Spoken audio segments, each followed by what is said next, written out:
What's up, guys? Thanks for clicking on the video. In today's video, I'm reacting to a tactical analysis of that domination that we saw in the Euros opening match, Germany v Scotland. Germany completely dismantled Scotland in the opening game of the Euros. And while a lot of the headlines were focused on an incredible performance by Musiala, there was a very subtle tactical shift adopted by Nagelsmann that allowed them to create a lot of space up top.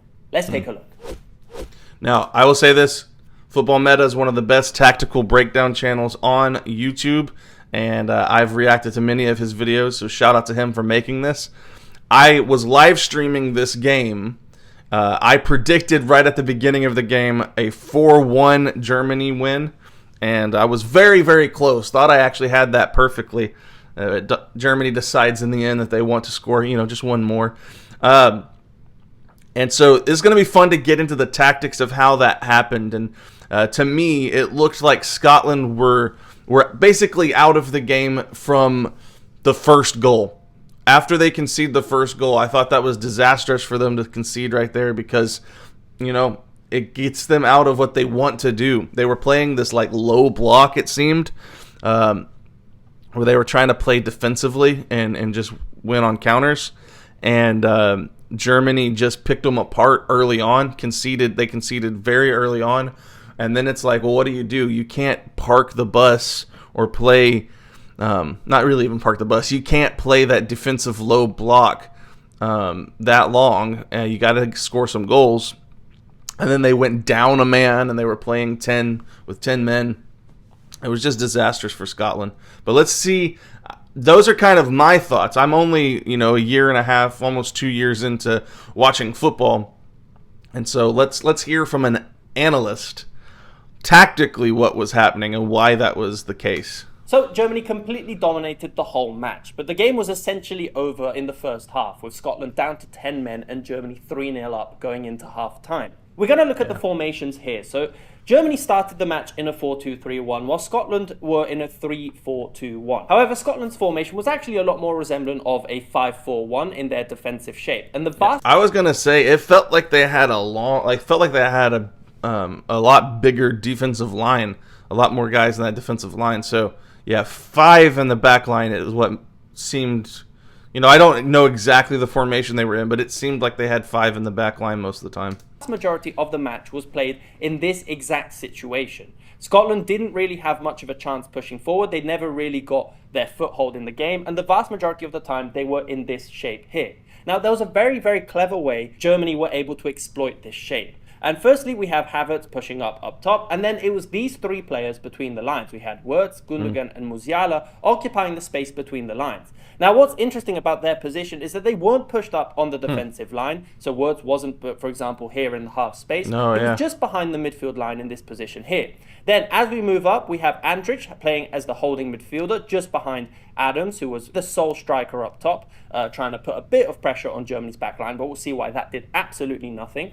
And then we have Kroos in this position here, along the 2 centre-backs. So Kroos was, in my opinion, one of the key players in this match. They pushed Kroos now, up obviously, a little Musiala got a lot of the headlines, quite rightfully. He had an incredible performance playing essentially in this space here, but often moving over to this side here, trying to create an overload with Wirtz. But the position of Kroos was unbelievable. Now, this isn't a new position. We've seen Kroos do this at Real Madrid for the whole season. So there was nothing entirely new and surprising about this position, but it just created so many issues for Scotland trying to stop this shape that Germany adopted. So if we look at this shape, it was essentially a 3-3-3-1. Now, the first 3 was quite narrow. Maybe Tar, the central centre-back, was a little bit lower, trying to create a little bit of a diamond. So essentially, you'd have the first Scotland player, Adams, the striker, trapped in the middle of this shape here. Then the position of the fullbacks was also really interesting and caused a lot of issues for... Yeah, just looking at it here, I don't know how Scotland's tactic works at all against what Germany have shown you here with this formation. It definitely doesn't work when you have 10 men. But I'm just trying to say, I guess theoretically you could get a counterattack and have numbers, but that's reliant on their wingers to get back. They're reliant on the fact that their wingers might not keep up with you. Germany could adjust to counterattack pretty easily from this. At least That's my thoughts. Once again, I'm brand new to the sport. You can see that as I'm trying to analyze these things. I'm learning. Scotland's midfield especially, because they were just in line with them, sometimes pushing further forward, but they weren't close to Scotland's right wing back or left wing back in this case. So if they wanted to close them down, they had to push off their line and move really far up, which did eventually create space for Wirtz or Gundogan or even Musiala coming into this space here or attacking down in this channel here. So these positions were key, and then these three players here were essential as well. Now, we'll get into why these positions were so dangerous, but first I want to highlight the position of Kroos and why this created so many issues for Scotland's midfield and their defence as a whole. As he was one of the midfielders and he moved into this position here, there's a number of different players who could close him down in this position. Firstly, if the striker decided to come over and close him down, well then all that Germany would do, and all Germany did in this situation, was just move the ball over to this side here to Rudiger, for example, or to Tar, and then from here we actually saw a lot. So if Adams comes down, we're going to redistribute the ball back out to Rudiger, and then he can attack from that position. Let's see, if Adams moves back and doesn't come down to break him down, let's say McTominay comes down to break down Kroos, then that opens up a through ball, or that just opens up space there in the middle. If McGinn comes down to break him down, he's got once again, he's just got options. So whichever of these players comes to break him down, he's got an option where he can go. He causes a lot of trouble by being over there, and Kroos can make any pass on the pitch. So through balls that again we'll look at in a few minutes here, playing it into this space in behind here, into these channels, as one player was played out of the game. So essentially Scotland realised this quite quickly, that pressing with Adams wasn't necessarily the best solution, and Adams did essentially just try and jockey the holding midfielder. So in reality, Germany didn't really play through the centre too much, but the vast majority of their progression happened in these channels here. So they either went into this player here or they either went out wide. Now, this doesn't mean that they did it directly, but they also did it indirectly. So for example, maybe they go through Wirtz and then they play it back through this position here. But essentially, this was one of the main ways they like to progress. And it was all dependent on which player closed down Kroos. Now, the same was applied to Rudiger as well. But in this situation here, if Kroos was closed down by McTominay, then it would mean that there was this channel here into the centre. So if McTominay stepped out, for example, Gundogan could drop in, and then you'd have these balls here into the middle here. And then from these situations is when Germany was extremely dangerous and where their offensive set of players really set the game alight.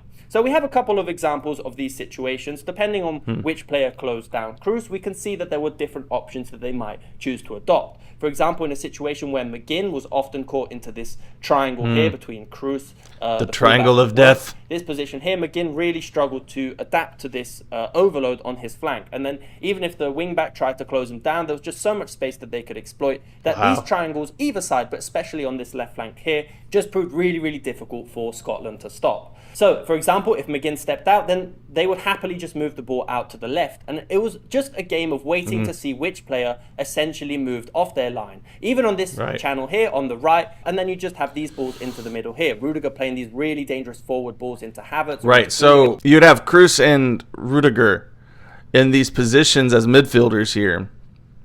And you're creating triangles on either side of the pitch. And dependent on which player decides to break down and come get Kroos or Rudiger, that's where they decide to pick apart the defense. And that just looks deadly. You can see it even right here. You can see all of the triangular opportunities for Germany. Interesting.